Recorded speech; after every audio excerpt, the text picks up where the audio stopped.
when I go to work, when I started those jobs while I was in that USC course, people are like, oh yeah, Trojans, man, we should go to a football game. Like, what was the process of saying, okay, first I need a boot camp. Second, how do I find one? Third, I found one. How do I leverage it effectively? Like that whole span to me, again, I have not done any boot camps personally. So getting that insight is very important for me and for everyone listening. Absolutely, right. I didn't just jump into a boot camp. I had done so many LinkedIn learning classes. I did like half a Udemy course. And I would like, and also Udacity courses. I would get stuck on one problem and then quit because I could never get past it. And the next problem was like, hey, it builds on the last problem. So I got stuck, didn't have any kind of mentor to help me. And now that I look back at it, I'm like, oh my God, that was such a simple, like, I just missed a freaking semicolon. And that was the reason why the code didn't work. And so, that's what's frustrating. So I had all those frustrations going through online courses, and I was just like, nobody can help me. The Slack channels, like I had to describe it so much by that point, and then somebody had to respond to it. And so for me, it was just not working in my brain. And, I felt more frustrated than I was learning. But you're absolutely right. You can learn this stuff all online. Things have gotten so much better. I mean, just in this 2 years alone, with the pandemic coming out, so many online resources have opened up. So how did I decide which bootcamp to join? I looked at a bunch. I was looking at General Assembly. At the time, it was Trilogy. Trilogy works with all the college systems. So it's kind of just like baked into a college. So Trilogy had a course with USC, UCI, and other like UC systems up and down the coast in California. And also I looked at UC Berkeley. UC Berkeley had an extension type of thing, and it was once a week, and I think it was like 6 weeks long or something. And it was really short. And so I kind of balanced it out. I literally did an analysis where I like, all right, how much does it cost per hour to be in this classroom? And I found the highest value was the USC one. It was the cheapest to hourly, like the amount of hours in a classroom.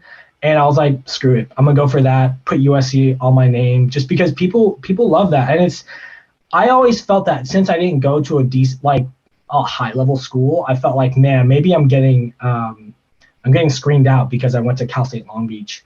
So I was like, you know what, let's get USC on my name and then just, flaunt it out. Like now my whole identity, like even today, like everything is USC. I say I went to USC just because when I go to work, when I started those jobs while I was in that USC course, people are like, oh yeah, Trojans, man, we should go to a football game. And it just easily created network.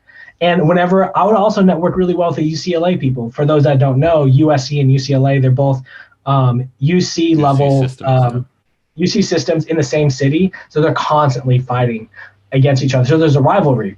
And so whenever I see a UCLA person, I'm like, ugh, you went to a crappy school. And it would be always like, I would neg them, but they would always laugh it off like, yeah, I remember the rivalship. And, easily talk to them. And that's all that these UC systems, like in my opinion, gave to me, is that sense of social equity. But the education is like the same. So I decided, created that analysis of like the cost per minute, cost per hour. And I decided, I'm gonna go with USC. I mean, that's really a weird roundabout way, but also with USC, I was able to, it was also the closest one. The UC Berkeley one would have been completely remote. So I wanted to go somewhere and drive somewhere and be a part of people, like be with other people. I'm hardcore extroverted. That's why I think I do so well on Clubhouse. And I think that's why I did really well in this course too, is because I thrive on community and being able to help other people, but also learn from learn from people in person. And I knew that if we had office hours before and after class, and I was going to those every single day, no matter what, because there was always some little problem that I had that I just was like, why is my Jupyter notebook not working? And they're like, oh, you didn't upgrade it to the latest version. I'm like, I would have never known how to do that.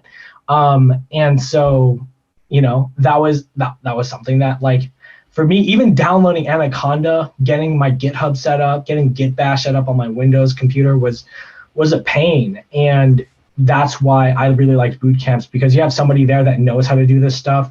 And they're like, okay, cool, here, let me jump in. Let me help you with this. This is how you diagnose this. This is how you debug it. And yeah, so that's pretty much how I got into data boot camps and Awesome. why I think they're good.